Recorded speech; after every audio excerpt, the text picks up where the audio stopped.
So Jessie, how are you? I'm great. How are you?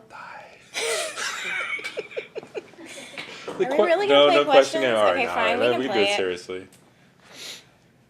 How long have you lived here? Didn't you know that I lived here? Why? Do I look like I'm a stalker? I've met people like you before. Die. Oh, damn it! All right, so that's an example of a question game. Jessie, tell us a little bit about yourself. What do you want to know? Are we still playing? Oh, yeah. Where are you? Where are you from? I am from Florida. Die. Dang it!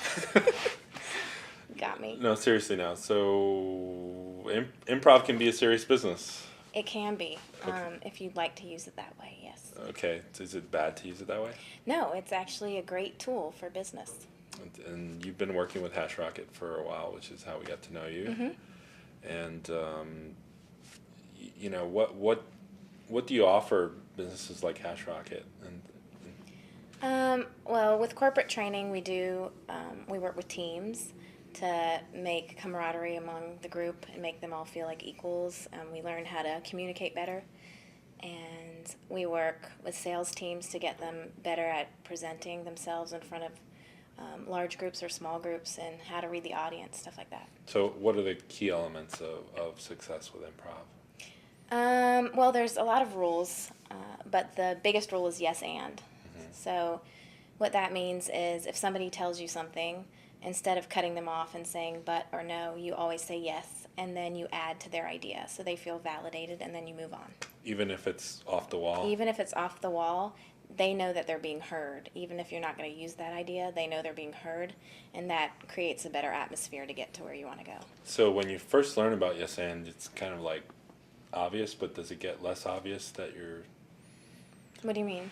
So, like if you say something I disagree and I go, yes and, Yeah. and but Right. it feels like it gets a little more... It gets more natural as you begin to see how it really works and how powerful it is to use that and the response that you get. Once you realize that you can get the response you want out of saying yes and, Right. realize that it's not being submissive, but that it's actually pretty powerful, then it becomes more normal and Right.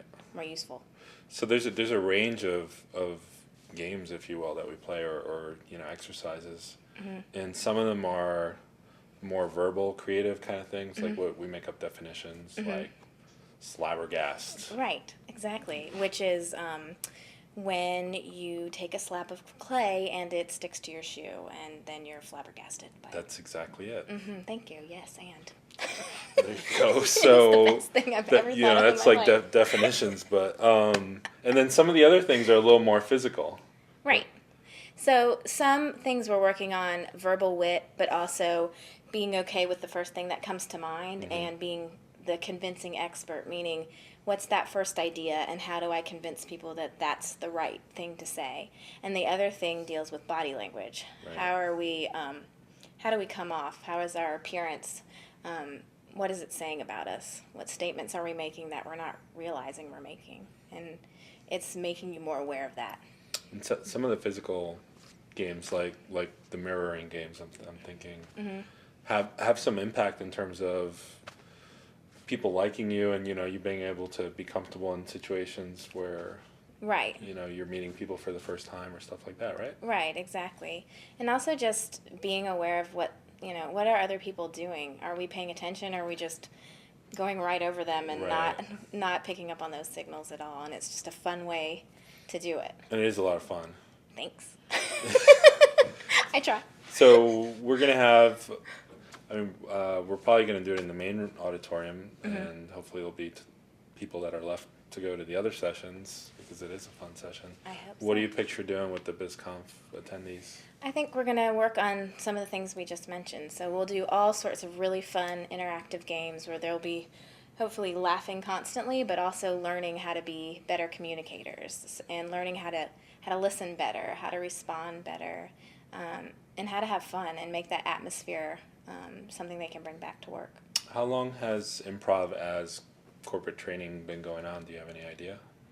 I think it's fairly new, and it's become more popular as more people are sort of open to new ideas, and they, whenever Whose Line Is It Anyway came out, it kind of Right. opened people's eyes to what improv is. Even though improv has been around for a while, people realized that there's uses beyond just that it's Just comedy and entertainment. just that it's fun. There's also all these great rules that translate over into the business world and into life.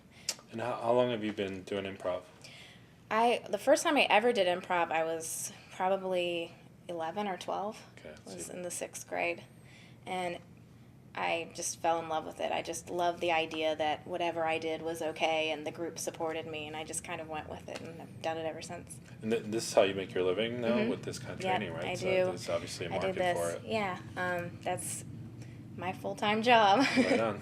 Yeah. So it sounds like a happy lifestyle. I love it. I couldn't be happier. It's so much fun. I mean, you leave laughing, and you get to meet great people. I can't complain. Absolutely. So in BizConf, we know that there's going to be tons of great people to meet. Yeah, I cannot Good wait. time. I'm really looking forward to it. Well, thanks for spending some time with me. No problem, Obi. All right. Anytime. Bye.